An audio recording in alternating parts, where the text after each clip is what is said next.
Bible फरायनाय मोनसे मालाखिनि 3 आङो 10 निफ्राय फरायनोसै 9-10 ओमफ्राय जोङो नायगोन बेनिफ्रायनो मालाखिनि 3 8 निफ्राय लानानै जोङो 12 सिम नायगोन बेनि गेजेरावनो जों एसे नायनानै जोङो इसोरनिफ्राय आरो इसोरनो जोङो मा मावनांगौ जों बेखौहाय नायलांनि आङो फरायनि आं बर'नि फरायनोसै सोरबाफोर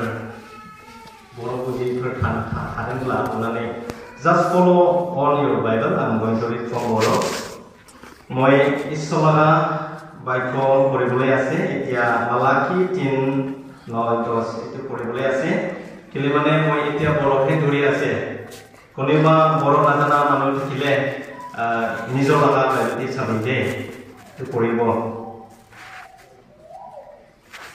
नोंसोरनि सायाव सावा गोग्लैबाय मानोना नोंसोरनि गासै जातियानो आंखौ लुथिग्रा जाबाय नोंसोरनि 10 बाहागोनि पुरा फानसेखौ आंनि बाख्रियाव लाबोदो आंनि न'आव जानाय जिनिसफोर थाथों आरो बिजों नोंसोर आंखौ फोरमान नायदो बेबायदिनो गिर्जाफोरनि फोरबोआ होनदों आङो नोंसोरनो लागै न'फ्रांनि खिरखिफोरखौ खेवनानै नोंसोरनि सायाव बोहैफौजासे बोरखौ लुनानै होगोन ना होआ इसोरा बे गुसुं बाक्यखौ फरायनायाव बोरहोथोंसै बे मालाखि बिजाबखौ जायफ्रा थिय'लजियान बिथांमोना मिथिगौ बियो माइनर प्रफेट आरो बिजाब हिसाबै लिरजानायावहाय 39 नाम्बारावहाय गोग्लैदों आरो बे बिजाबावहाय जोङो मिथिगौ 4 चैप्टार्सफोर दङ बे मोनब्रै चैप्टारावनो जोङो नुनो हायो आरो बे मालाखि बिजाबावहाय मालाखि बिजाबनि जि माखासे लिरनाय बे लिरनायखौहाय निउ टेस्टामेन्टआवहाय बेबायदि खनले रिपिट खालामबाय थानाय जादों बेखौहाय जों मोननो हागोन मेथियाव मोनगोन ओमफ्राय मार्कआव मोनगोन लुकआव मोनगोन ओमफ्राय रमाव मोनगोन बेयाव इसोरनि फिसाफ्रा खनले बे मालाखि बिजाबनि जि लिरनाय बिसयफोर बेखौहाय लाबोदेरबाय थादों रिफार खालामबाय थादों आरो बे मालाखि बिजाबखौहाय जोङो साइक्ल'पिडियायाव नायोब्ला बेवहाय मोनसे डेट होनाय दङ लिरनाय 424 BC-आवहाय बे बिजाबखौ लिरदों ओमफ्राय बे बिजाबा जोङो चैप्टार 4 जों मोननो हायो मोनब्रै चैप्टाराव जों मोननो हायो बेवहाय वर्सफोर हिसाबै माखासे वर्स दिहुननाय बे वर्सआवहाय 55 वर्सेस जों बेयाव मोननो हायो ओमफ्राय बाथ्रा हिसाबै लिरजानायावहाय बे बिजाबावहाय जों मोननो हायो 1783 वर्सफोर बे मालाखि बिजाबावहाय लिरजानाय जादों ओमफ्राय बे बिजाबनिफ्रायनो जोङो एसे जों नायनि जायखौ जोंनि जिबनाव जोंनि ख्रिस्ट'खौ खुलुमनाय संसाराव थांनाय समाव बबेया जोंनि थाखाय इम्पोर्टेन्ट जों बेखौ एसे नायनि बेनो जाहैबाय मालाखिनि 3 अध्याय 8 निफ्राय 12 सिमाव जों नायनि आरो जोङो गोनांथि जायोब्ला जोङो गुबुन बिजाबावबो जों थांनानै जोङो माखासे एग्जाम्पल जोङो लाबोनि मानो बुजिनो थाखाय for understanding let us jump somewhere in other verses other books also because we need to understand without understanding listening is bad जोङो बुजियाब्ला खोनासंनानै अब्ला जोङो खोनासंनाया जोंनि थाखाय ओरैनोसो जागोन बेनिखायनो दिनै आं बेखौनो हामजानाय मोनदों मानो होनोब्ला नोंथांमोना एसेबां स्पिरिचुवेल दा आं नोंथांमोनखौ हामबाय होनो गोसो जादों मानोना नोंथांमोननि मण्डलीनि गेजेरजों जोंनि क'क्राझार टाउन बेप्टिस्ट चार्च जाय जायगायावहाय जोंनि पास्टर हिसाबै दङ बे जायगायावहाय नोंथांमोननि जि मण्डलीनि जि इसोरखौहाय दावराव खालामनाय आरो नोंसोरनि जे स्पिरिचुवेल जिउ खुंनाय जोंनि मण्डलनि थाखाय मोनसे समायना बिफांनि फिथाइफोर बायदि जाथावथाव जाजानाय गोदै फिथाइफोरनि समान नोंथांनि मण्डलिया एग्जाम्पोलारि जानानै थाबाय मानो होनोब्ला आं माखौ होनदों नोंथाङा निश्चय नोंथांमोना माखासे मिथिदों मानोना जोंनि क'क्राझार टाउन बेप्टिस्ट चार्चआव आङो 5 years जाबाय जोङो फास्टिं प्रेयार प्रग्राम लानो हायाखैमोन उखैनायखौ गियोमोन समाव होनो हायाखैमोन जेब्ला नोंथांमोननि मण्डलिया बेफोरबायदि प्रेयारनि गेजेरजों दावगालांबाय थादों प्रुफ मोनबाय थादों फिथाइखौ मोनजादों जोङो नुहुरबाय थादों सम दिहुननो हायाखै जेब्ला जोंनि मण्डलिनिफ्राय ख्रिस्टियान गोदान सासे जों नोंथांमोननिसो मोजाङै मिथिगौ सुदेम बसुमतारी बिथांनि समाव जेब्लानाखि इनायनो दुखु मोनदों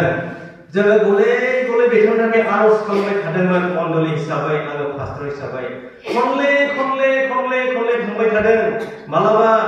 ओंखामा लगायनानै जाहां जाब्ला फन फैयो सुदेमा बारा जादों अननानै फैदो दोनथ'नानै थांनो गालांनो थांनो मालाबा उन्दुनो ओंखारबाय 11:00 जाबाय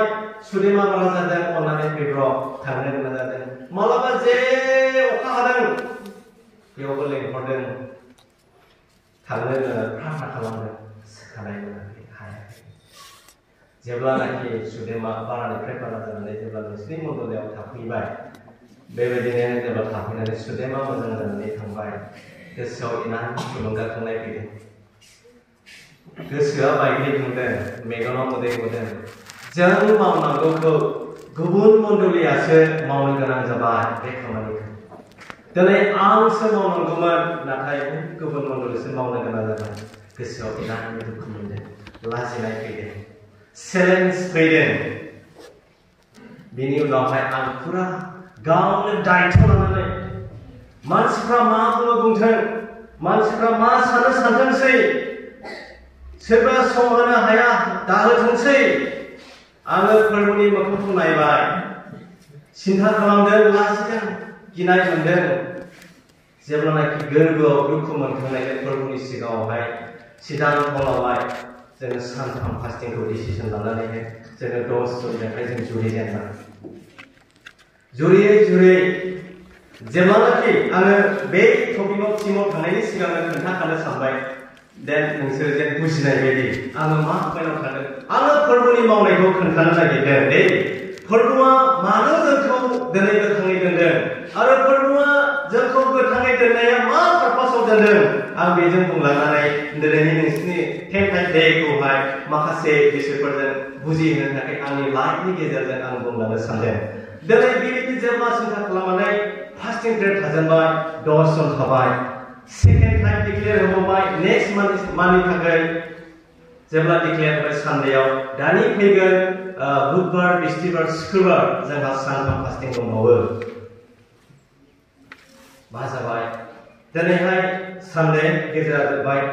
नखानायनिफ्राय आं हानो उदै साजेनबाय ओरैबायदि उदै साबाय बे सानाया थाबायनोबो हाया जानोबो हाया जिरायनोबो हाया उन्दुनोबो हाया नोंहा जेबो गोजोननाय गैया न'खरनि मानसि खाथिनि मानसिफ्रा बुंबाय नों नायजादो बारा जाथारबाय आं इसोरनि अननाय इसोरनि मोननायखौ आं बुङो इसोरा स्वयं आंजोंहाय थानानै सहाय खालामो मानो होनोब्ला आङो बुंनो हादों थैयोब्ला आं फास्टिंआव थैथों बे फास्टिंखौहाय आंनो सुजुदों आं दिनैहाय थानो हायाब्ला आंहा बिदि लस जागोन बेनिखायनो आं दिनैहाय बे फास्टिंखौ नागारनानै आं डक्टरजों नायजाया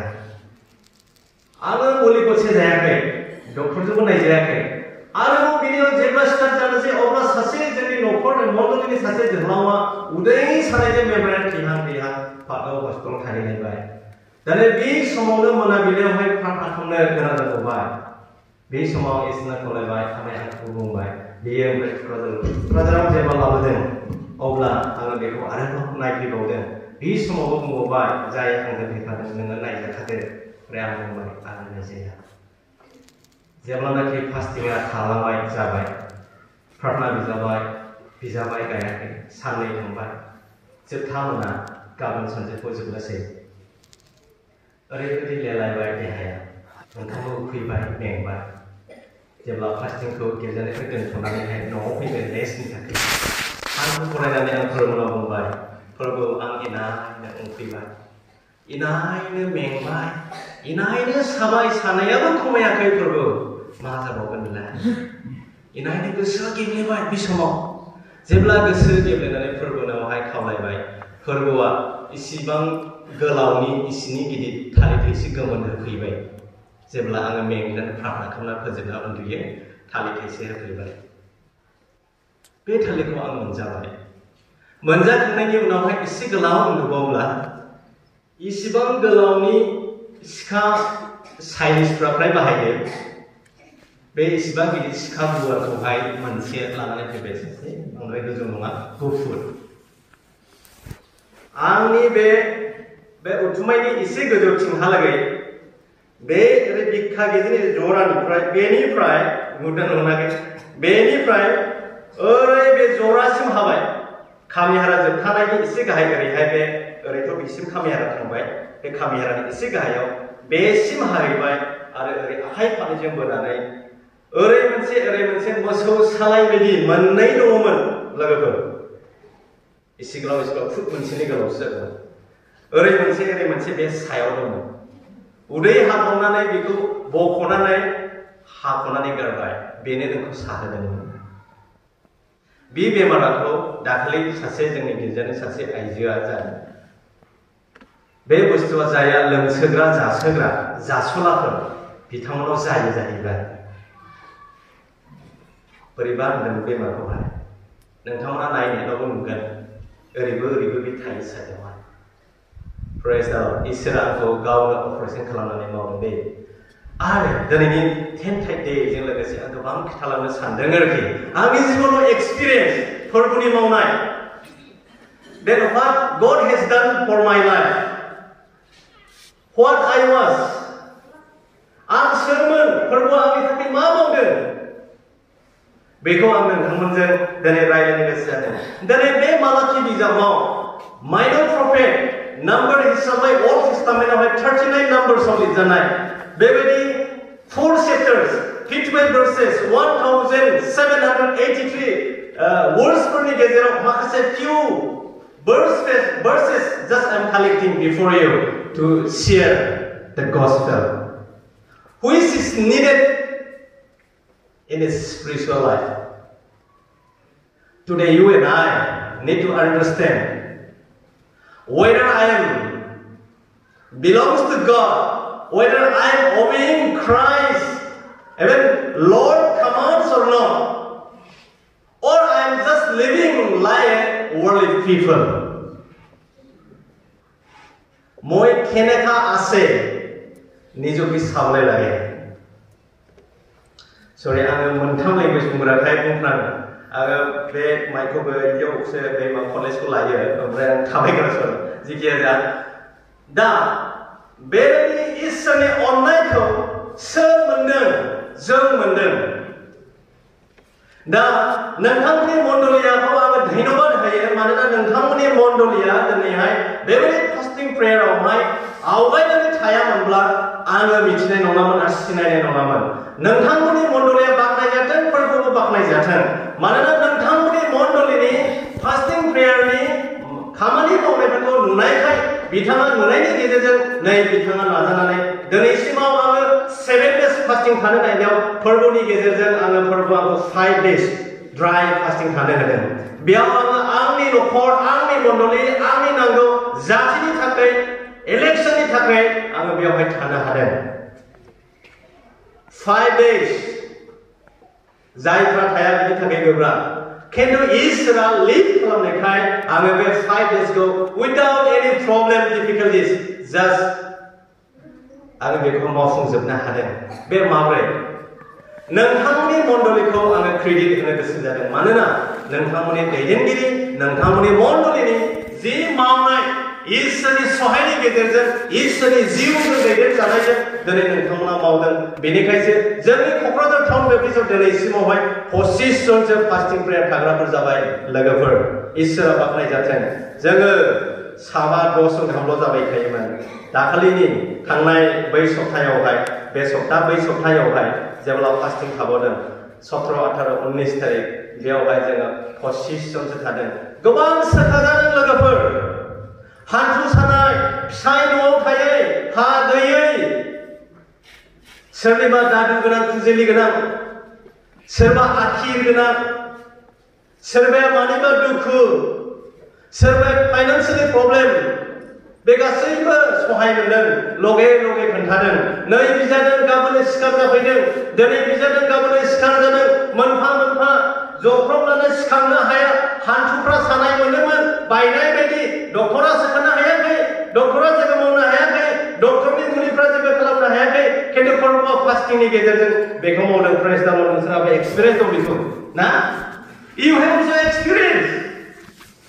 नोंथांमोनाबो एक्सपिरियेन्स दं बेखौ दिनै आं नोंथांमोनखौ हामबाय होनो गोसो जादों दिनैनि बे 10 डे प्रग्रामखौ नोंसोरखौहाय आङो निश्चय जोंनि मण्डलीयावबो बेखौहाय खावलायगोन आरो सेलेब्रेट खालामनो खावलायगोन 10 नि बिसय होनोब्ला जोंहा सिगां बाक्सु होआमोन दा जोंहा बाक्सु होबाय दा बाक्सु होनायजों जोंहा मास मोनथामाव 3 लाखसो जायोमोन खोमा किन्तु बाक्सु होनानै जेब्ला बे 10 नि बिसय खोन्थाबाय अब्ला 5 लाखसनि बारा जोंहा बे 10 खौ मोननो हादों दा निश्चय नोंथांमोनहा एक्सपिरियेन्स दङ बे 10 नि बिसयावबो दा 10 टाइमा मारै इम्पर्टेन्ट दा इम्पर्टेन्स अफ 10 टाइम इम्पर्टेन्स मानो 10 टाइमालाय इम्पर्टेन्स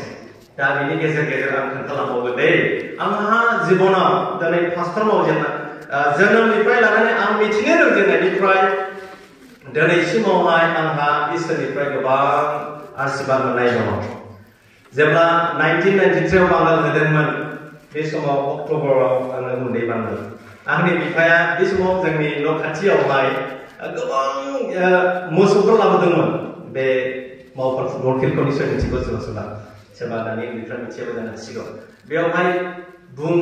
आग्लाय बिग्लाय मोसौ जाय जेरै लानो हागौ लानो हागोन होनब्ला जोंनि न'आव बेखौ माने एसे बोनखानाय रायजो फुख्रि दङ बे खाथियाव खिन्थु आङो जेब्ला न'खराव गैजायैखाय जेबो गैखाया नालाय जोंनिया फ्राय न'आव थांला आफायाबो एसे आलथिया दं होननानै बुंब्लाबो जागोन आरोखि जोहोलाव समाव मावोमोननो आफाया खिन्थु हाबा जानानै आंनि मिथिनायनिफ्राय आफायाखौहाय आङो बे खुरखुर मावनायखौ आं नुबोआखिसै जायखिजाया बे समाव जों इनायनो उखैनायजों खस्थ' मोनोमोन आरोखि बे समाव आङो एसे उन्दै देरबाय नालाय मोसौआ ओरैनो मोनबाय फोथारावनो होफैदों जाय जेरै लानो हागौ मानसिफ्रा लागासिनो दं गोसो बायदि लादों आंबो लायनो थांदोंमोन खिन्थु बेयाव मा बुंदों आफाया लानो नाङा आफा बे मोसौआ गोसो गाबनानै गुबुन मानसिफोरनि मोसौसो जों लानो नाङा दाला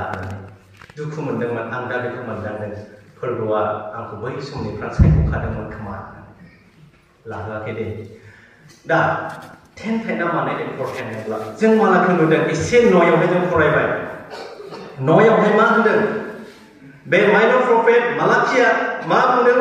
जों नायनि नोंसोरनि सायाव सावा गोग्लैबाय मानोना नोंसोरनि गासै जाथियानो आंखौ लुथिग्रा जाबाय माबोरै लुथिनायखौ जोंलाय फोरबोआवलाय आसरित माबोरै लुथिखो जोंलाय आरो लुथिनायनि थाखायनो सावा जोंनाव फैबाय because of robbing God that curse is come upon us why how we rob him जों माबोरै बेखौ लुथिखो माबोरै जोंलाय लुथिखो बेखौलाय दा लुथिनाय means जाय व्यक्तिया गुबुन व्यक्तिनि प्रपार्टिखौहाय जाया बेखौहाय सेनानै लाबाय बिनिखा बियो थेवबो बेखौनो दाबि दावा खालामनानै जेनेबा होनांगौखौ बा बिनि भागखौनो लाबाय बेनो लुथिनाय माने बिनि अनारशिप we are claiming upon ownership of somebody that is the robbing बिनि सायाव बियो नाथाय जों बेखौहाय बिनो होआलाबा जों बेखौहाय सेनानै लाबाय होनांगौमोन नाथाय होआखिसै जों अभारटेक खालामबाय बेखौ सेबाय दा जोङो साननो हागौ जों जेब्ला 8-9 आव नायगोन बहाय नुगोन जोङो साननो हागौ जों माबोरै लुथिखो होननानैहाय लुथिनाया बेनो 10 आव नायबा नुगोन 10 बाहागोनि खौरां 10 टाइम 100 निफ्राय 10 थाखा 100 निफ्राय 10 थाखा 1100 10 थाखायाव थाइसे इसोरा बुंदों जेब्ला जोङो लेभिटिकासआव जों नायगोन नुगोन 27:30 आवहाय नोंसोर नोंसोरनि मोननाय हानि जि आबादफोर बेनिफ्राय फुरा 10 बाहागोनि फुरा फान्थिखौ आंनो लाबो जोङो बेखौबो जों नुनो हायो आरो बहाय जोङो जेब्ला सेकेन्ड क्रनिकल ओरैहाय जों जेब्ला नायगोन बहायबो जों नुनो हागोन सरि फर्स्ट क्रनिकलनि जेब्ला 29 verse 14 आव जों जेब्ला नायगोन बेयावबो नुनो हागोन डेभिडआ मा बुंदों जेब्ला सल'मननि न'खौ लुनो नागिरदों बियो ओरैबायदि बुंबावदों जोंनि गासै बुथुमनानै लाबोनाय गासै दानफ्रानो नोंनि सोखा जोंहालाय मा दं फोरबो नोंनो होनोलाय जोंहा जेबो गैया गासैबो नोंनि फोरबो everything is from you we don't have nothing to give you everything is belongs to you गासैबो नोंनिनो डेभिडआ गावखौ रियलाइज खालामदों दा दिनैहाय जों 10 थायोब्ला आंनि जिबनाव मोनसे एक्सपिरियेन्स जाखांबाय थायो जेब्ला 18 and 19 2000 बेवहाय आङो 2 months 10 थाइ आं होआखै बे समाव आंनि सेलारिया 11,000 आंनि माखासे नांगौफोरनि इम्परटेन्सफोरनि थाखाय माखासे गोनांफोरखौ गोनांथि साननानै जेब्ला आङो मानसिफोरनोहाय बिदिनो आंनि जि बेफोरखौहाय आं गुबुननो बा माबा मोनसे खामानियावहाय होनो गोनां जाबाय खननै आङो 10 थाइ होनाय जायाखै बिनि साजाया मा फैदोंमोन सानै व्यक्तिया आंनि न'खरावहाय बेमार सिरियास आंनि हिन्जाव आंनि फिसाला उन्दै ओरैबायदि सिरियास जादों मानोना बाइबेलाव बुंदों जेब्ला जोङो बाइबेलाव नायगोन माथाइनि 10:37 आव बुंदों फोरबोआ जायहा आंनिख्रुइ गावनि बिफा बिमाखौ अनसिनो आरो गावनि फिसाफोरखौ फिसाजोफोरखौ अनसिनो बियो आंनि जानो हाया Those who love more than me, his father or mother or son and daughter, he is not worthy of me. I realized it. I love more than God to others. I love more than God to someone. What I supposed to pay which is for the Lord, His only portion, 10 tithe that I don't pay for 2 times or 2 months. The consequences, what I face, my family, my wife and my youngest son. I have 2 kids,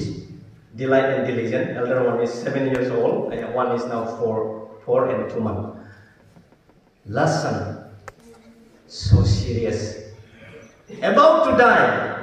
my wife and my children non-stop vomiting.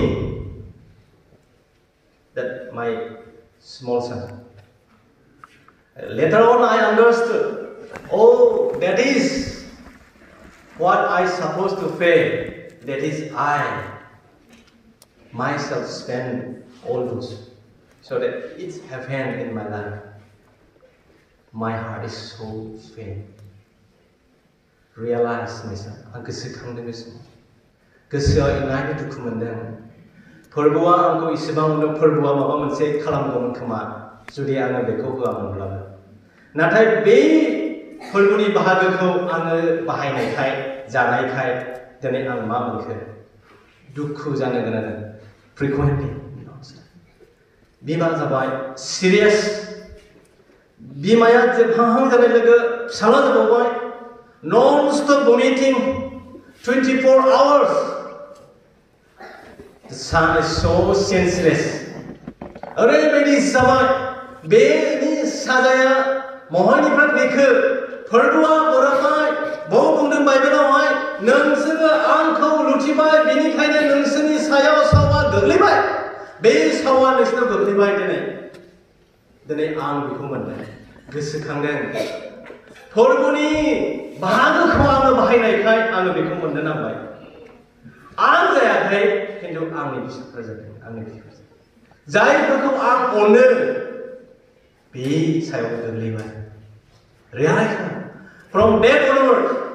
बे समनिफ्राय आं realise खालामबाय whatever may be even 10 rupees also 1 price 100 also 10 rupees 50 also 55 rupees that is all things I will pay for the Lord and from that moment I have decided to pay for the Lord because He knows everything. Bible says don't worry for the tomorrow, think for today. God is going to provide for you everything. When you see the Matthew 6:34 35 you can see there also up to 36 from 21. फोरबोआ जोंनि गासै नांगौखौहाय सहाय खालामग्रा फोरबोआ जोंनि थाखाय होगोन जों गोबां मानसिफ्रा सानो टेन्थाइ नालाय मा बुस्थु गोबाङा बुजिनो हाया आरो होनोबो हाया जोङो सानो समावहाय फैसा टेन्थाइ होब्लानो गावनि मावनाय सेलारिनिफ्राय मोननानै होब्लानो जाबाय no that is not enough everything is count one by one what God has done in your life for your family for your future just count it and give every tithe for the Lord that is the only God has demand from you बे गासैनिफ्राय फोरबोआ नोंनिफ्राय demand खालामदों 10 tithe we count only money no money only not enough for the Lord timing also days also year also month also you have to count for the Lord नोङो मासखौबो दिनखौबो समखौबो बोसोरखौबो जुदि मोनफा मोनफायै जुदि साननानै इसोरनो होयोब्ला फोरबोआ नोंनि जिबन जापन खालामनायाव संसारावबो जै बायदि खालामगोन लोगोफोर Today I could realize myself what I was now what I am आङो सिगां सोरमोन दायो आं सोर आं बेखौ मोनदांदों now I have nothing to worry I am nothing worried for ever future आङो उननि थाखाय माब्लाबाबो जेबो साननानै सिन्ता खालामा मानोना the Lord said फोरबोआ आंखौ होनदों I am with you wherever you go because you love me then I love you नों आंखौ अननायखाय आङो नोंखौ अनो नों जेरावखि थाङा आं नोंजों लोगोसे जोङो साम 91 नायब्ला नुनो हायो फोरबोआ जों जेरावखि थाङा जोंजों लोगोसे दं don't worry for tomorrow tomorrow will worry for you नों गाबोननि थाखाय सिन्ता दाखालाम गाबोननि थाखाय गाबोनानो सिन्ता खालामगोन जों माथायाव 6 नि ओरैहाय जोङो 35 थिंहालागै 32 33 ओरैहाय जों फरायलांब्ला जों मोननो हागौ बेखौहाय फोरबोआ जोंखौ इनायनो हमो दे लोगोफोर आं दिनै एक्सपिरियेन्स मोनदों आंखौ फोरबोआ अनामोनब्ला 2003 आवनो आं आर्मिनि आखायाव फैगौमोन 2 times आर्मिफ्रा आंखौ न'आवनो हमना बुंहैदों लोगोफोर खोमा गावदों गुस्थि गुरुदों गुन्थुं गेरेदों मोदोम मोनसे मोजां थायाखै लोगोफोर जों मिथिगौना जोंनि फ्राय चिरां डिस्ट्रिक्टआव फ्राय बयबो मिथिगौ बे समफ्रा मा सममोन जोंनि जिबनाव जोङो न'खरावहाय थानोनो गियोमोन जोङो सब समय हाग्रायाव थायोमोन थैनांगौब्ला जों बे समाव थैगौमोन बे समाव फोरबोआ जोंखौ अनामोनब्ला बे समावबो आंखौ सायख'ना दोनखायामोनब्ला आं दिनैहाय बेबायदि नोंथांनि सिगाङावहाय आलासि महरै आर'नाइ गाननानै बे गोथार बिन्दोआव गसंनानै नोंसिनि सिगाङावहाय इसोरनि बाथ्राखौ बुंनो मोननाय नङामोन लोगोफोर आं सानदों नोंथांमोनखौबो बिदिनो इसोरा सायख'दों नाजानाय थानांगोन लोगोफोर जों बुजियैखाय जोङो मा खामानिखौ मावनो हाया जेब्ला जों बुजिगोन अब्ला जों मावनो हागोन नोंथांमोना मिथिगौ दिनैहाय प्रभु जिसु ख्रीष्टआ सोर नाथाय प्रेक्टिस खालामनोसो हायाखै मावनोसो हायाखै जोङो समावहाय सोरबाया ओरैबायदि जायो दे मोनसे घटना सासे व्यक्तिया ओरैबायदिनो माने नोंनि मावनायनिफ्राय मोननायाल'सो फोरबोनि थाखाय पारसेन्ट 100 मोनब्ला 10 थाखा नोंनो सोरबा सासेया गिफ्ट हरनाया बेयो फोरबोनि थाखाय पारसेन्ट नङा मानोना सोरबायासो नोंनो होखादों एक्चुअली बेबो पारसेन्टआव गोलैनो मानोना बे नोंनि जाबाय नोङो सोरनिबा गेजेरजों मोनबाय बेबो नोङो काउन्टेड खालामनांगोन दा इम्परटेन्स अफ 10 टाइम बेयो जोंनि थाखाय इम्पर्टेन्ट मानोना बाइबेलाव बुंदों बेयावहाय जेब्ला जों नायगोन इसोरनि बाइकखौ जों नुनो हागौ बे 10 टाइना जोंनि थाखाय मानो इम्पर्टेन्ट जाखो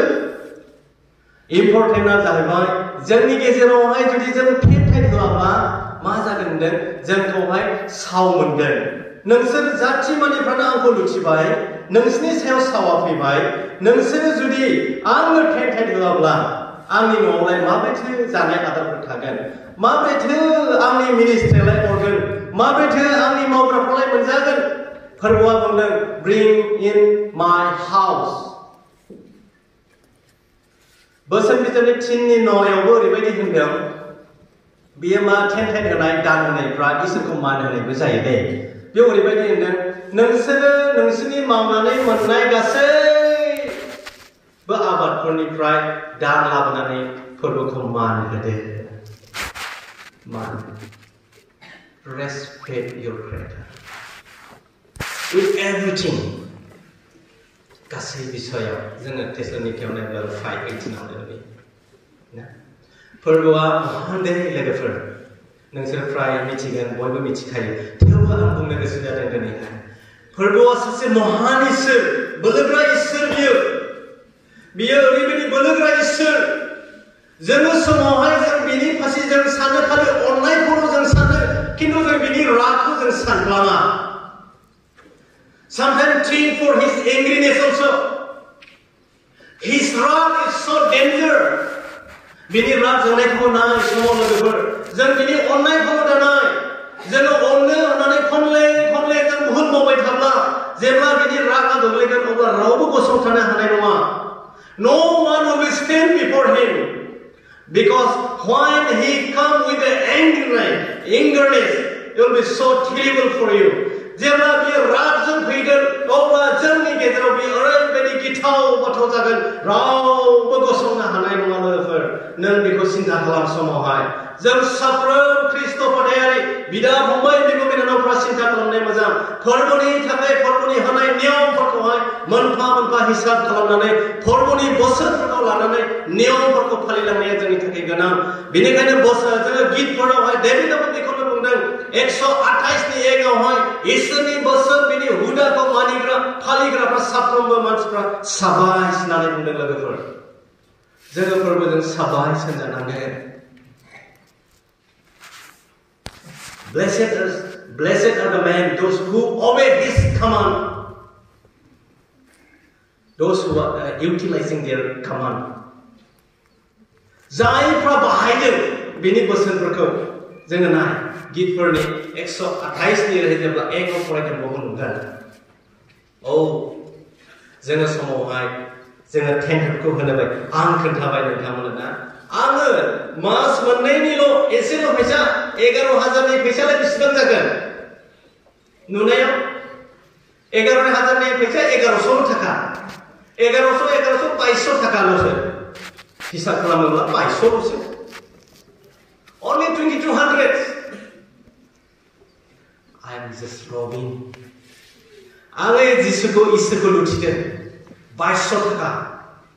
लुथिनायनि खिथेरा मा जाखो साजाया फैबाय न'खर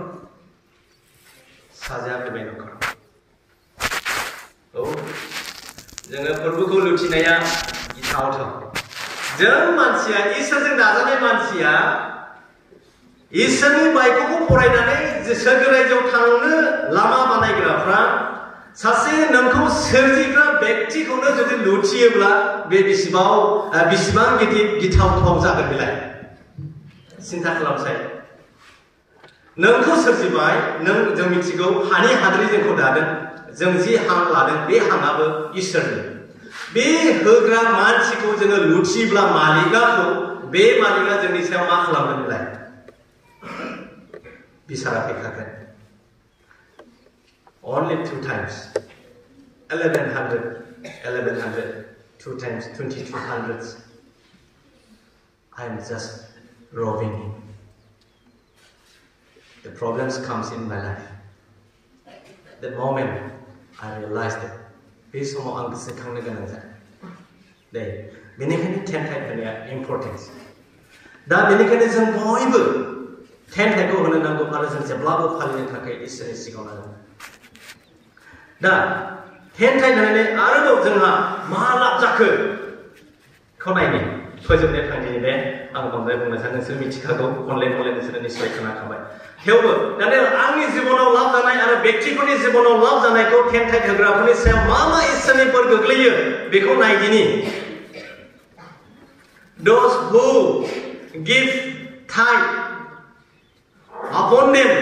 the blessing of God, how much will fall? Let us see one by one then. दिनैहाय इसोरनि बागैनो बुंदों 10 नायब्ला नुगोन नोंसोरनि 10 बाहागोनि फुरा फानसेखौ आंनि बाख्रियाव लाबोदो आंनि न'आव जानाय जिनिसफोर थाथों आरो बेजों नोंसोरो आंखौ फोरमान नायदो। बेबादिनो बिरगोनफोरनि फोरबोआ होनदों आङो नोंसोरनो लागै नख्रांनि खिरखिफोरखौ खेवनानै नोंसोरनि सायाव बोहैफावजासे बोरखौ लुनानै होगोन ना होआ। थेनथाइ जों फ्राय मिथिगौब्लाबो समावहाय बावो बानायखाय जोंनियावहाय जोंनि सायाव समायसाया जोबनो गैया फैबाय थायो लोगोफोर। मेनलि जोंनियाव समायसा फैनाया बाहाय जोङो फोरबोनि होनायफोरखौ जोङो साना जोङो जोंनि होनायखौसो सानो जोङो जोंनिफ्राय साननायखौहाय बिराद थांबाय बायदि मोनो आंनिफ्राय थांनायखौहाय गोबां थांबाय मोनो फोरबोआनो जोंनो बेसेबां होदों बेखौहाय जोङो साना खिन्थु थांनायखौ जों बिराद हिसाब खालामगारो एक हिसाबथार थाइसे थांब्ला थाइसे थांगोरबाय थाइनै थांब्ला थाइनै थांलायबाय 10 थाखा थांब्ला 10 थाखा थांलायबाय हिसाब डायरिफ्राव लिरगोन थांबाय दाने मोनसे रंजाथाव बाथ्रा खोन्थानो गोसो जादों नोंथांमोना आं दहाय खोन्थाबाय आङो मोनसे गोरिब न'खरनिफ्राय जोनोम जानाय गोरिब न'खर दा आंहा बेक्तिगत हिसाबै आंहा जेबो गैबावामोन दा दंसे गैबावामोन बे बुजिबाय दंसे आरोखि एसे दंसेया बेनो र' आं दा खोन्थालांनोसै आंनि बिमा बिफा दं बिदा दं फंबाय दं बिनानाव दं आङो सेकेन्ड नाम्बार फिसाफोरनि गेजेराव दा नैबे बेक्तिया इसोरनि सिगाङाव स्वीकार खालामो आङो संसार देरखौ आङो एक्चुअलि लुबैनाय गैयालाय आंनि गोसो सिंनिफ्राय आरो संसाराव दंनायफोरखौ आङो इसेबां लुबैनाय गैया मीन्स इसोरा होब्ला अरजाया आरो होआब्लाबो आंहा आपत्ति गैया आङो सम्पतिनि थाखाय बियाबो प्रार्थनाबो दे आङो सम्पति नांगौमोनबा आं बिया जेब्ला आङो मास्टार डिग्री कमप्लिट खालामबाय बे समावहाय खालामनानै आं जेब्ला फैबाय न'खराव जोङो एसे समस्या जादों दे भुल बुजाबुजि जानो हागौ आफामोना इसोरनि खामानि मावनायखौ फसायाखैमोन फसायो बे बिसोरनि खोथासो खिन्थु बिसोरनि जि मावनाय एक्टिभिटिस फसायै बायदि आरो मानो फसायाखै आं साइकोल'जि खालामनो हादों जेब्ला आङो एसे सानदों अब्ला मोनदों इसोरनि हाबा मावग्राफोरनावलाय बिसिबांनिफ्राय मोननाय दं दासो रिभाइस जानानै 15-18 थांदों खोमा जोंनि बिबिसिनि आन्दाराव ना गुबुन स्टेटआव बादो जोंनि बिबिसिनि आन्दाराव दे मा बेसेबां मोनो एभेन्जेलिस्टफ्रा 7,000सोल'सो मोनो ओमफ्राय प्रमटरफ्राय बिदिनो 6,000फोरनिफ्राय बिदिनो माबा PFT माबा माबि होनानै 9,000सो थाङो खोमा मा बेसेबां मोनो माखासेनि साइकोल'जि एसे गोख्रै बेल' सेलारिजों गाव जानाय गाव गाननाय गावनि बिसि जानाय फिसाफोरखौ माबोरै फिसिनाय माबोरै डेभेलप खालामनाय माबोरै गारि बायनाय माबोरै न' लुनाय माबोरै बिराद फास्टार मोजां मोनासै मा खालामनाय समायसा फैनोसै आरोखि बिदि साननाय बायदिनो जों मिथिगौना बेखौ ना मिथिया गम गोनांखौ जों मिथिगौ दा बियो थाबथा जोङो गिटाराव नुयोना rowing lion he is just roaming around you to whom I will give बियो नेरनाय सिंह बायदि जेब्लाबो साखाथि थाखायो ओंखारो बाइबेला जोंनो खोन्थाखादों उन सिगां जेब्लाबो जोंनो बाइबेला खोन्थानाय दङ बेयाव खोन्थाखादों नेरनाय सिंह बायदि गिदिंखायो सोरखौबा मन'गलाबनो मोनो खोमा जेब्लानाखि बेक्तिया सानजेनबाय बेसेबां मा खालामनाय संसाराव बिदिजों माबोरै फिसा फिसौ फोरोंनांगौ थाखा फैसा क्रिसमास दं बिदि दं हिसाब खालामबाय ग्रोब बिसालै जानायना बियो सानखांनाय बिदि मावनायजों न'खराव माबायदि बोखांनाय आजिखालिलाय RCC नांगौ थांनाय फैनायनि गारि नांगौ खबरै गाननाय जोमनाय मोजां नांगौ फिसाफोरखौ मोजाङै स्कुलाव फोरोंनांगौ आजिखालि स्कुलाव 700 थाखा मान्थलि फिस होनांगौ थांनाय फैनायनि जाहोनांगौ बिसायो गोसोआव दावबायसैलै खामानि जानायना न'खराव मोदोम हिसाबै थांनानै थानायाव नांगौना जानाय मोजां फरायनाय सोना मोजां मोनाखिसै आरोखि हामजानाय मोनाखिसै 1.5 years 18 hours 2 hours sleeping in 24 hours बेबायदि डिउटि मावनानै आं फैदों आरोखि जिबनाव बेबायदि मोनसे आंनियाव आनजाद फैदों आरोखि आङो जेबो बुङाखै दे नोंसिनि गोसो बिनि उनाव आंहा जेबो गैया empty handed no dress no sleeping bed no rooms no nothing even no bicycle nothing remain only myself and a bag what I've got is some books and my wife we are too nothing is there जेबो गैया खालि sorry my wife said the word of God said see your father your mother may forget you but I am not going to forget you Jeremiah 8 आं नोंखौ बावा exactly it's happened in my life बेबायदि आंनि जिबनाव जाबाय दा बेखौ आं मोनबाय आङो जेब्ला समनिफ्राय आङो बेवहाय पास्टर जाहैबाय बे समनिफ्राय जेबो गैयाब्लाबो आंनि सेलारिया थोआब्लाबो दाहार होनो थोआखैब्लाबो जानो थोआखैब्लाबो आंनियाव दा 3 बिघा the Lord has provided 10 bigha that time I used to pay 10 times in the middle of 2 months I don't pay I said आङो मास मोननैल' होआखै नों गेजेराव खोन्था बे समाव जेब्ला आङो अब्लाबो आं फोरबोखौ बावाखै आङो नागाराखै आङो फोरबोनि बोसोन होबाय थादों उनावहाय बिनि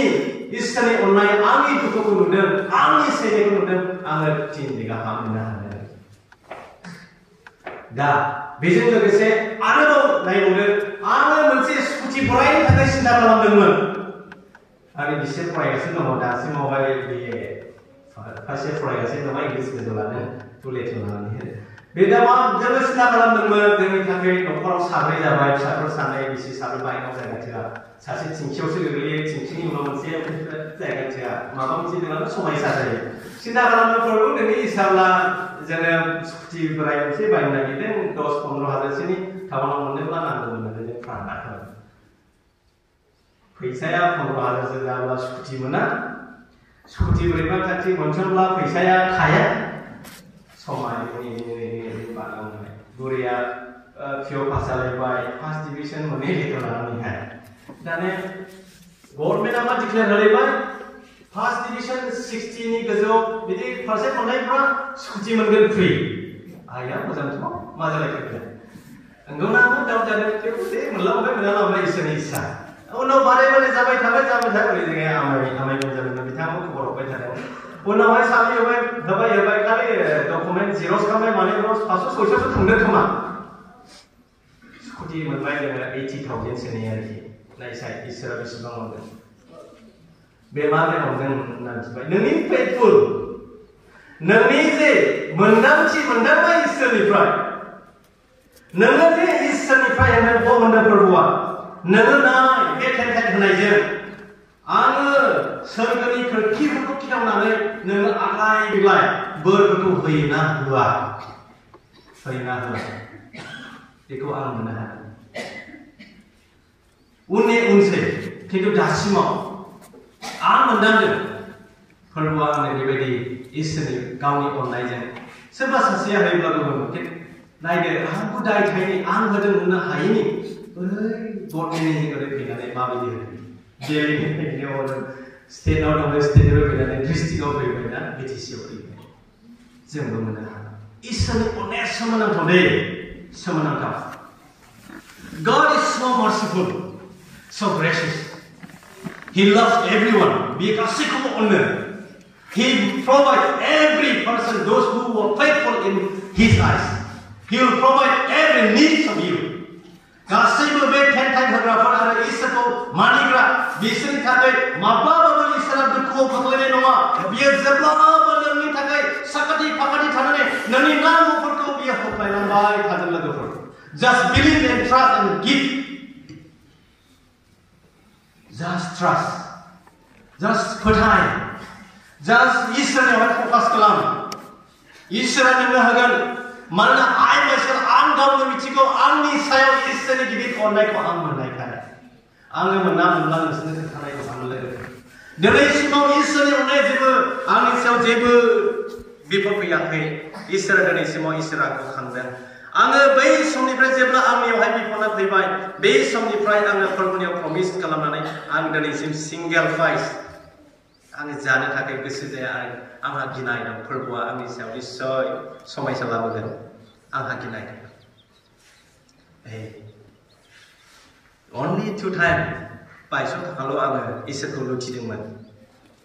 नाथाय 22 थाखानि बेसेबां थाखा स्पेन्ड बेसेबां मेगनाव मोदै बेसेबां दुखु बेसेबां थांलाय फैलाय हांख्ला थेख्ला आङो जानांदों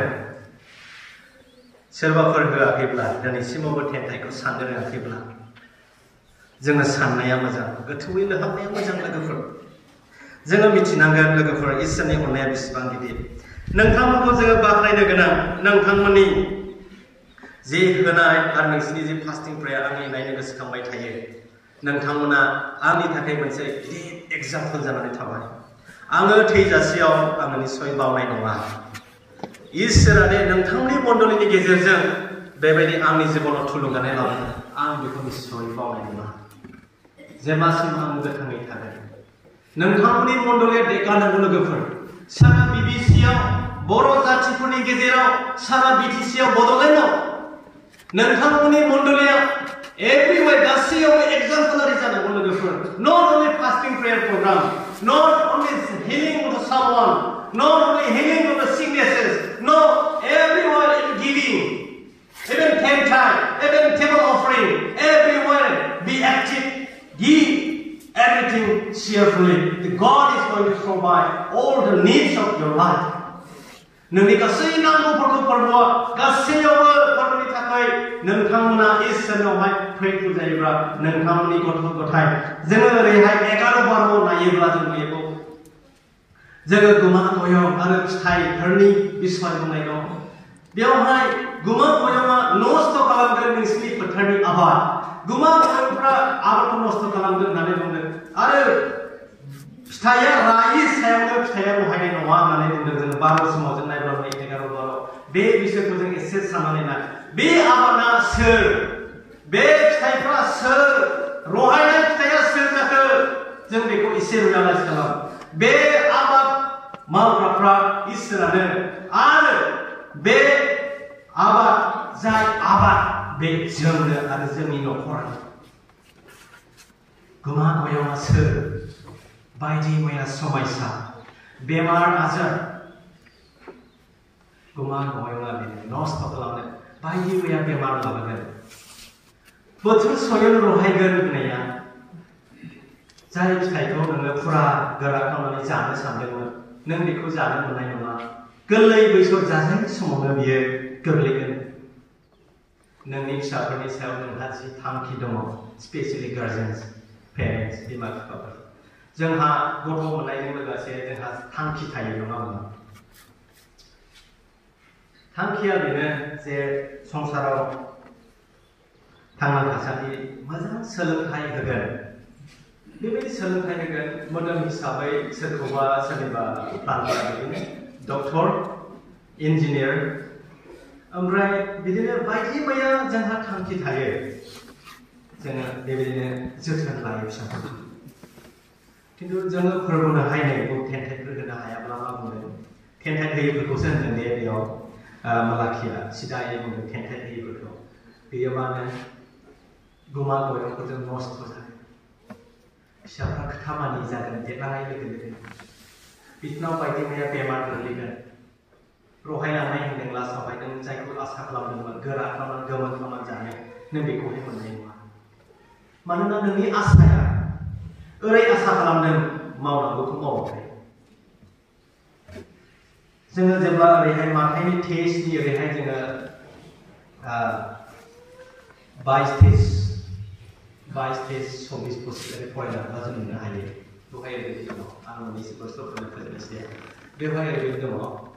बेवहाय स्क्राइबफोरखौ बुंदों दिन्थिफ्लाग्राफोर बै समनि लिडारफोरखौ जिसुआ बुंदों दिन्थिफ्लाग्राफोर नोंसोर टेन्टेट होयो नाथाय बिसोरनि गोसोफ्रा मा होनो मैला ओमफ्राय टेस्ट 24 ओरैबायदि होनदों नोंसोरो थाम्फैखौ सहरो नाथाय नोंसोरो उद गादाखौ मन'यो होननानै नोंसोरो फिसा फिसौखौहायसो फाबनानै सानो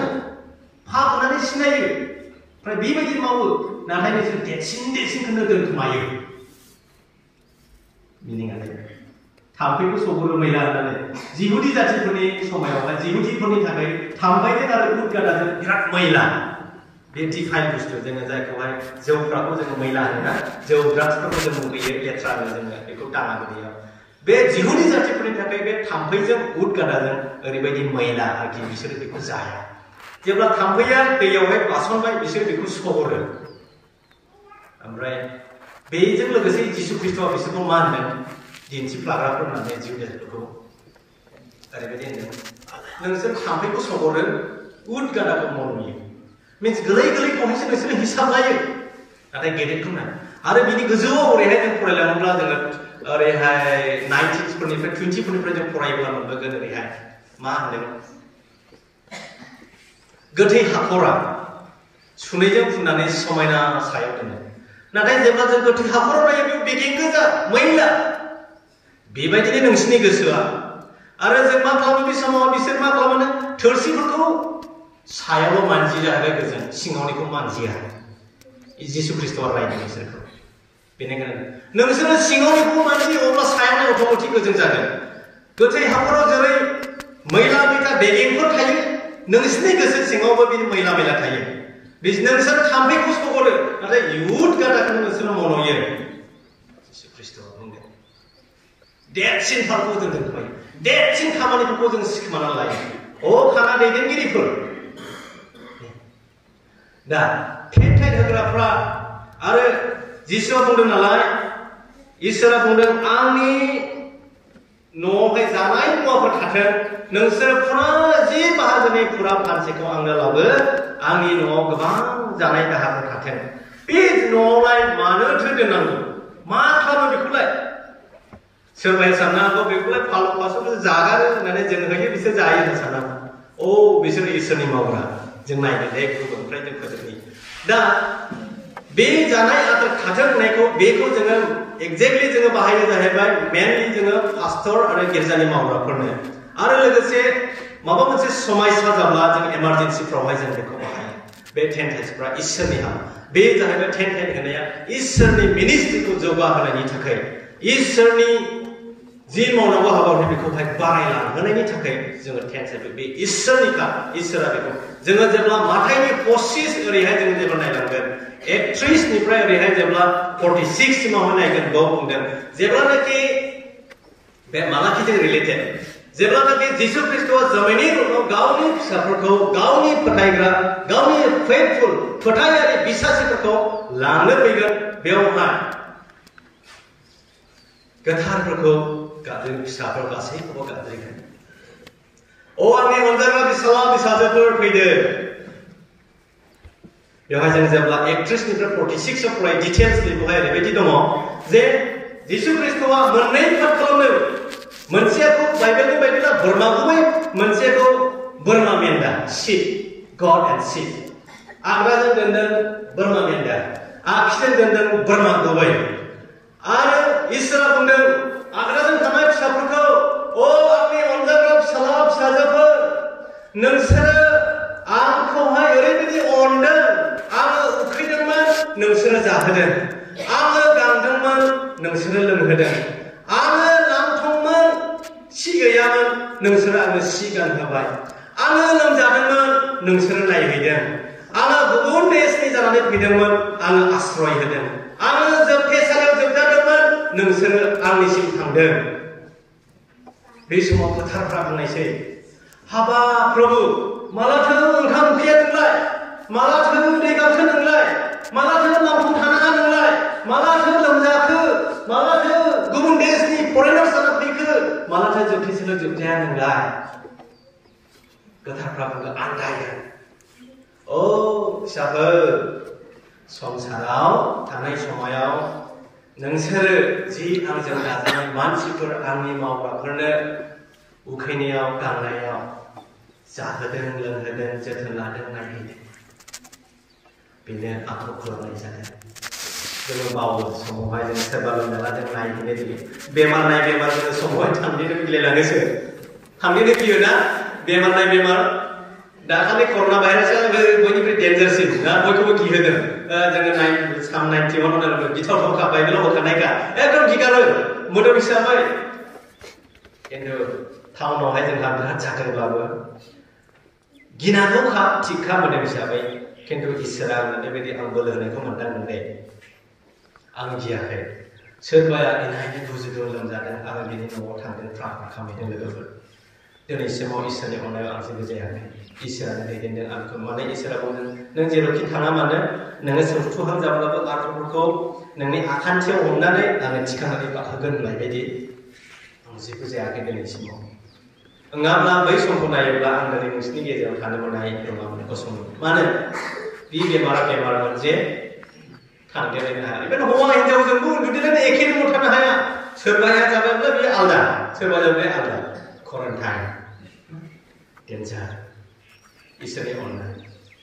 बेफोरबायदि जोथोन लानायफ्रा आरो नोंसोरनि टेन्टाइट होनानै पास्टरनि न'खरखौ एभेन्जेलिस्ट न'खरखौ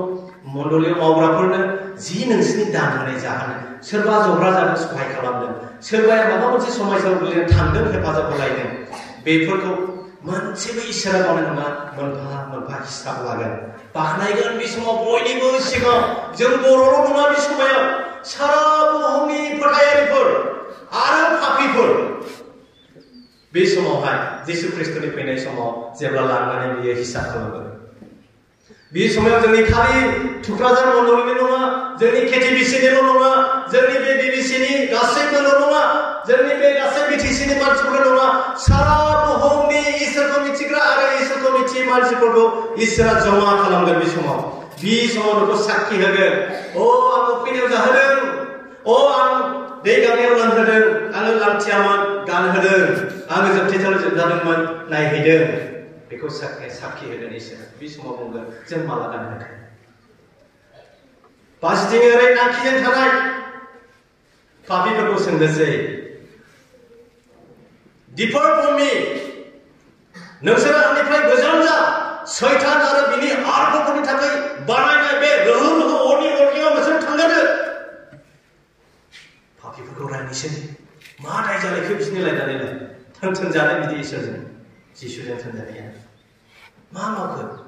What did he? आं उखैदोंमोन जाहोआखै गांदोंमोन आं लोंहोआखै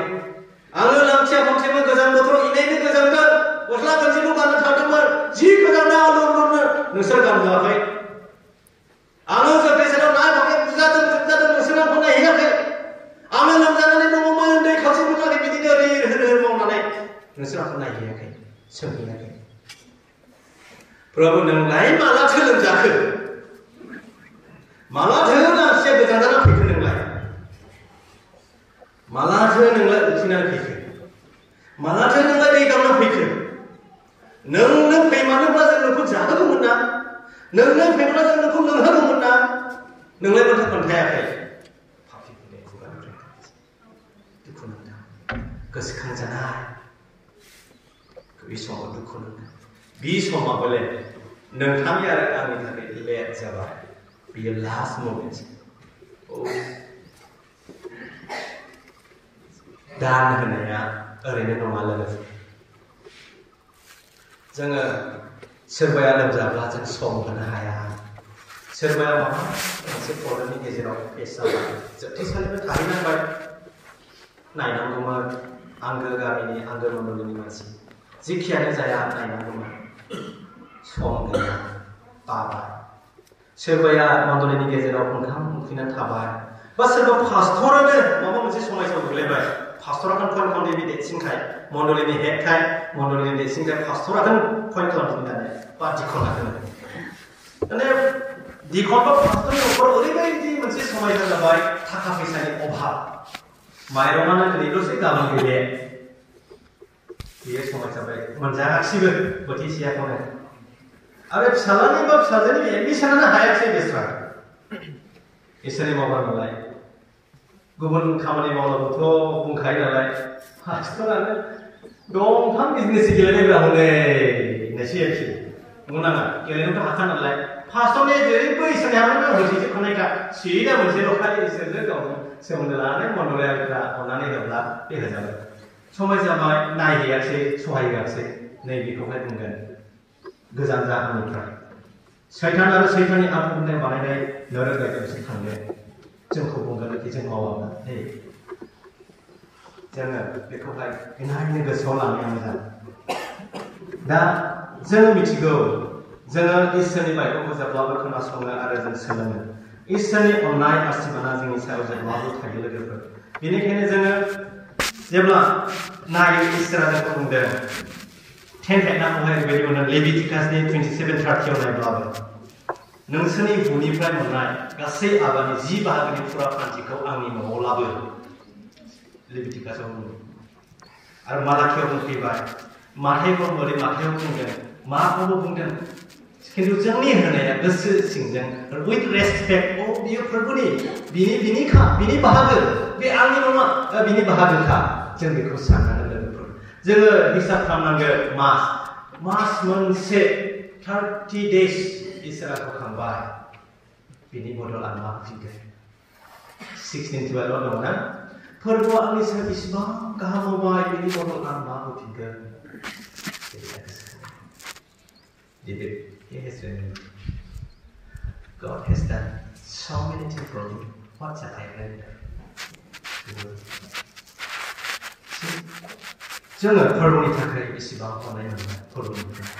आरो फोरबोआ जोंखौ अननानै बे मोजां समखौ होनायखाय जों फोरबोखौहाय हामबायहोनायजों बे गासैबो जोङो इसोरनि बाइबेलाव जोंनो एरै नङा जोंनो गासै बिसयाव सहाय खालामनाय गासैयावबो जोंखौ अननायजों होनाय नायदो इसोरनि अननाया बेसे सोमोनांथाव आं सानदों नोंथांमोना बयबो इसोरखौ मिथिग्रा खेंखें होगोन आरो सोरबाफोर होआखैब्ला दिनैसिमाव बुजिनो गोनो गोथो जादोंब्ला जोङो नायहर जोबनाय बोथोराव आङो फोरबोजों मा होनजागोन आरो आङो दिनैसिमावहाय होआब्ला आंनियावहाय माबा समस्या फैगोन नामा नों बेखौ सिन्था खालाम जोङो फोरबोनि अननायखौल'सो नायो फोरबोआ एनायनो अनो बेयो खालामनाय ख्रुसाव थैखाबाय आंनि थाखाय आं बिनो मा होदोंमोन बिनो आंखौ अनखाबाय बेनि बदल नोंहाबो मावफिननांगौमोन जों बिनि राग जोंनायखौ नायाखै लोगोफोर बिनि राग जोंनायखौबो नाय बियो बेसेबां राग जोङो जुदि दुष्ट मानसिफ्रा गावनि फिसाफ्रा बिनिफ्राय गोजान दुष्ट हाबाजों दुष्ट लामायाव थाबायो होमब्ला बेसेबां बियो दुखु मोनदों जों नेनबे हादरखौ मिथिगौ लास्ट बुंनानै फोजोबनोसै दे नेनबे हादरखौ जों मिथिगौ नेनबेयावहाय इसोरनि सिगाङाव बिसोरो इनायनो गाज्रि फाव मावदोंमोन दा बे फाव मावनायनि थाखाय इसोरा इनायनो दुखु मोनदों जनाना बेखौ थिनहरदों थां नोङो बेयाव खोन्थाहैदों 40 दिननि गेजेरावनो बे जायगाखौ आं ध्वंस खालामनोसै जुदि जनाया थाङामोनब्ला थारैनो थाङामोनब्ला इसोरनि बाइबेलाव बिसोरनाव सहैयामोनब्ला थोननायखौ मानियामोनब्ला जनायाबो बे जायगायाबो ध्वंस जनायाबो निश्चय ध्वंस जानो हागौमोन अब्ला दिनैहाय इसोरा जोंनो बोसोन होदों इसोरनि हुदा आरो बिनि बोसोनखौ मानिग्रा साफ्रोमबो मानसिया साबाय होननानै जों लिरफोराव जों नुनो हायो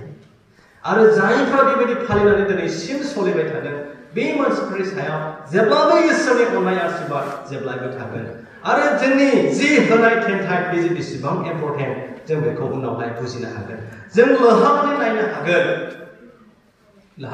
हागोन इसोरनि अननाया जोंनि सायाव दङ जों मिथिगौ नाथाय जोङो माखासे बिनि थोननाय बोसोनखौ जों मावनो हाया दा इसोरा स्पेशली आं गावखौनो इनायनो समावहाय दुखु मोनब्लाबो आं इसोरखौ बाख्नायनो गोसो जायो दुखु थाब्लाबो आं जेब्लाबो गोसोखाङो मानोना इसोरा जोंजों स्वयं गावबो रायज्लायफैयो सम सम मानोना दिनैहाय आङो फास्टिं प्रेयारनि गेजेरजों गावखौनो मोनदाङो मानोना फास्टिं प्रेयारजों आङो गावखौनो थुलुंगानाय मोनदों बेनिखायनो दिनैहाय आङो इसोरनि बायखौ मोजां बुजिनो हादों जे टेन्टआ बेसेबां इम्पर्टेन्ट आङो दिनैसिमाव सोरबाया आंनो थाव सोलांदो होननानै 100 थाखा हरब्लाबो आं बेखौहाय बिनि बाहागोखौ आं दोनो आरो समावहाय आं ओरैबायदि होयो लोगोफोर नोंसोर होयो होआ बे नोंसिनि खोथासै सोरबाफोर होनोबो हागौ आङो बेबायदिबो होयो दे बे आं दुगान देगानाय नङा दे आरो नोंसोरनो आंनि मावनायखौ आं खोन्थानोसै टेन्टआ आङो दा 16,000 मोनो 1,000 फर गारिनि थाखाय ओमफ्राय 15,000 आंनि सेलारि दासिमाव आङो 15,000नि टेन्टखौ दोननानै आङो बुङो समाव बेथ' फोरबोनि बाहागखा टेन्टआ फोरबोनि बाहागखा बे आङो फोरबोनि बाहागो होबाय नाथाय फोरबोआ आंनि सायाव इसिबां गाहाम मावबाय बेनि बदलै आं मा होबावनो आंखौ मोजाङै दोनबाय जेबो समस्या गैया जानाय लोंनाय जाहोदों आंनि मिसेसआबो मोजाङै दं आंनि फिसाफ्राबो मोजाङै दं मण्डलियावबो प्रार्थना बिनानै इसोरा सोखादों बिनि बदलै आं मा होफिनो फोरबोनि मुङाव फोरबोनि रायजोआ एरलांथों होननानै इसे बारा फोरबोनि मुङाव आंनिफ्राय होननानै बेथ' टेन्टआथ' फोरबोनिखा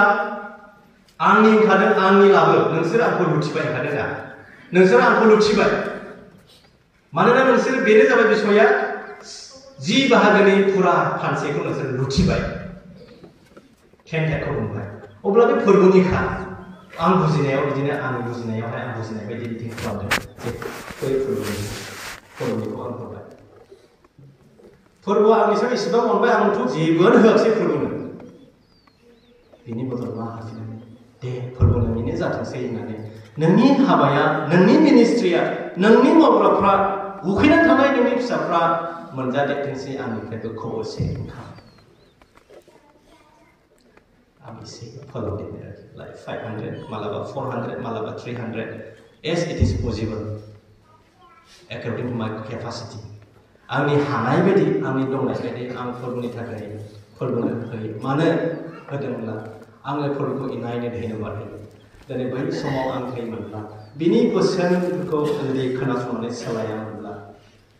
आङो दिनै बे पजिशनाव फैनाय नङामोन हान्नाया बेनिखायनो सासेबो फोरबो इसोर बायदि गैया मिलिटारियावहाय दोनबोनाय सामोनावहाय हान्नाया सिगां सासेबो जोंनि फोरबो बायदि गैया बिनि बाहायनाय रावबो बासायग्रा गैया बियो हादानगोराफोरजोंबो फज'फानो हागौ दुखुथियाफोरखौ बियो बोखारनो होनो सोरबा दुखुथियाबो साननो नाङा लोगोफोर 100 थाखाल'खा आङो माइरं बायनांगौ बोरै आं फोरबोनो होनायखौलाय नों बेयाव होयोब्ला नोंनि थाखाय बांसिन होगोन इसोरा दिनै आं मोनदांनायखाय आं होनो हागौ आं मोनदांनायखाय आं होनो हागौ फोरबोआ अनना मोनब्ला दिनैसिमाव आङो बेबायदि पजिशनावबो फैयामोन आङो बेबायदि गाननाय जोमनायबो मोनाबो जानो हागौमोन बे गासैबो इसोरनि थाखाय मोनफा मोनफा फालिनानै मोनफा मोनफा इसोरनि थाखाय हिसाब खालामनानै होनायखाय फोरबोआ आंखौ अनदों दे बेखौ आंखौ अननायखौ आं नोंथांमोननो होनो गोसो नोंथांमोननो खोन्थानो गोसो दिनै फास्टिंनि थाखायबा नोंथांमोनखौ आं गोसोखांदों नोंथांमोननो दिनफोरनिबो फास्टिं बिथांमोना थायो मास मोनसे 30 दिन थाबाय बिनि बदल सानथाम 10 दिनाव सानसे 10 दिनाव सानसे 30 दिननि सानथाम फास्टिं प्रेयार इसोरखौ दैहरनांगौ इम्पर्टेन्ट टेन्टआ इम्पर्टेन्ट मोजाङै खोथा जों बयबो थानो नांगौ आं होनोना नोंथांमोननि मण्डलिया जोंनि क'क्राझार खनायाव थानाय टाउन गेजेराव थानाय मण्डलिया नोंसिनि मण्डलिया बिराद गिदिर एग्जाम्पोलारि जाबाय नोंथांनि मण्डलियासो जोंनि मण्डलिनि गाइड बायदि जादों लोगोफोर माबोरै होनना बुङोब्ला फास्टिं प्रेयार थायामोन सिगां थाया आं बेखौ बुङा खिन्थु दा आंनि लेभेलाव आंनि समाव नोंथांनि मण्डलियासो जोंखौहाय फोरोंनाय जादों लोगोफोर एक्चुअलि नोंसोर थादो होनाखै खिन्थु नोंसोरनि मावनाय एक्टिभिटिसफ्रा नोंसोरनि मावनायफ्रा जोंनि थाखाय बिराद लाब गोनां जादों सोर सानदोंमोन आं सानाखैमोन आङो सानबा फास्टिं थागोन मण्डलिनि थाखाय सानाखैमोन आं सानाखैमोन आङो 10 टाइप होआब्ला आङो बिदि पानिशमेन्ट मोनगोन सानाखैमोन आरो 10 टाइप मोनफा मोनफा इसोरनि हिसाब लानानै दिनफोरखौ मासफोरखौ फैसाफोरखौ धोन सम्पदनि हिसाब लानानै होनानै आङो बिदि आशीर्बाद मोनगोन होननानै सानाखैमोन इसोरा अनसुला इसोरा रावखौबो बावलाङो इसोरा बयनोबो होयो जों साननाङा आं गोरिब आं सोरबा साननाङा गिदिर मोनबाय बांद्राय थानायसै नामा दासा हिसाब खालामनानै होफोरनो नोङो बांसिन मोनगोन इसोरा जों बयखौबो अनो इसोरा बाख्नाय जाथों इसोरनि बे आशीर्बाद नोंसिनि मण्डलाव थाबाय थाथों आङो बे फंनैसो इसोरनि बुंनायखौ बेयावनो दोनथ'नो सानबाय नोंथांमोना गोलाव जिरायबाय बयबो गसंनानै प्रार्थना खालामो इसोरखौ धन्यबाद गोलाव धन्यबाद जिरायनानै खस्थ' लाबाय धन्यबाद होसै नोंथांमोना इसोरनि गिदिरफोरखौ इसोर नाजाबाय दिनैनि 10 टाइपनि गेजेरजों 10 टाइप डेनि गेजेरजों नोंथांमोनखौ बेखौनो बुंनो सानदों जों बयबो मेगन गोसोनि Close your eyes, please. जोङो बेखौनो साननि दिनै 10 टाइपनि गेजेर 10 टाइप डेनि गेजेरजों नोंथांमोना जि प्रग्राम बानायदों जानो हागौ आङो नोंथांमोननि जेरैबायदि एक्सपेक्ट खालामदों बिदि बुंनो हाया नाथाय आङो आसा खालामदों नोंथांमोना निश्चय बुजिदों 10 टाइप होब्ला मा जायो आरो 10 टाइप होआब्ला मा जादों आङो गावनो नोंथांमोननो खोन्थाबाय जे 10 टाइप होआबाला थानायाव आंनियाव मा समस्या फैखो आरो 10 टाइप होनायनि उनाव फोरबोआ आंनो मा बोर होखो आं नोंथांमोननो खोन्थागासिनो जोङो गासैखौबो फोरबोनि थाखाय धन्यबाद होनांगौ लोगोफोर जोङो प्रार्थना खालामो इसोरखौ धन्यबाद होनि दिनैनि दिनाव आंखौ आरो नोंथांमोनखौ जयै इसोरनि बायखौ सोलोंनो खाबु होनायनि थाखाय लोगोसे प्रार्थना खालामो इसोरखौ धन्यबाद होनि दिनैनि दिननि थाखाय अनसला आफा नोंखौ हामबायसै बे समखौ नोंजों होनायनि थाखाय नों महान इसोर बोलोगास इसोर आफा आं सानाखै दिनैहाय प्रभुनि फिसाफोर निसिगाङाव बिदि नोंनि राव नाथाय आफा नोङो दिनै नोंनि प्रभु जिसु आफा बे मोजां समखौ होनायनि थाखाय हामबायसै आफा दिनै आफा जेब्लाबो जोंनि जिउआव आङो जेखौ नांगौ आफा नोंनि अननायजों जायखौ प्रभु जिसु बे नोंनि फिसाफोरनि सायाव जेरैबायदि आफा नोंनि आशीर्बाद नांगौ नोङो महान इसोर बोलोग्रा इसोर नोङो आंखौ दिनै दासिम बाहायनिफ्राय खहाजासै आंगासै प्रभु नोंथांमोना हामबायसै आफा नोङो आंनि बोलोगिरिखौ जि बुंबाय बे बिसयफोरखौ निस्सय बिथांमोना बुजिगोन आफा नोङो बुजिनो खाबु आंहा बोलो गियान गैया शक्ति गैया जे आफा नोंनि बायखौ फुवारनानै होनोबो नंगौ आफा दिनै नोंनि फिसाफ्रा बांसिन बुजिखागौब्लाबो आफा जिखौ बुंबाय निस्सय नोङो राननानै होबावदो आफा धन्यबादसै जाय बिथांमोना खोनासंबाय जाय बिथांमोना प्रभु दिनै गिदिर अननायखौ मोनबाय बिथांमोननि सायाव जायफ्रा हेंथा होदों बिथांमोननि सायाव बांसिन आफा नोङो बोर होबावदो बांसिननिफ्राय बांसिन नोंनि मन्दिराव होनानै नोंनि खामानिखौ आवगायलांनायाव सहाय जानाय बायदि बिथां मावग्राफोरनि न'खरफोराव आफा इसोर नोंखौ धन्यबाद होदो नों साफ्रोमनोबो बोर होदो हामबायसै आफा बे मण्डला जेब्लाबो गोथाङै थासान्दि एग्जाम्पोलारि जानानै थाथोंसै होनायाव आरज खालामनायाव फास्टिं प्रेयाराव सहाय खालामनायाव गासैबो बिसयाव दैखन्थि खालामदो आफा बे मन्दिरखौ हामबायसै प्रभु बे समनि थाखाय साफ्रोमबो दैदेनगिरिफोरनि थाखाय आफा जाय दैदेनगिरिफोरा बे खामानिखौ मावदों आफा नोंनि नाम गौरव जाथोंसै हामबाय होननायजों जिसुनि मुङाव बिबाय आमेन हामबायसै थेंक इउ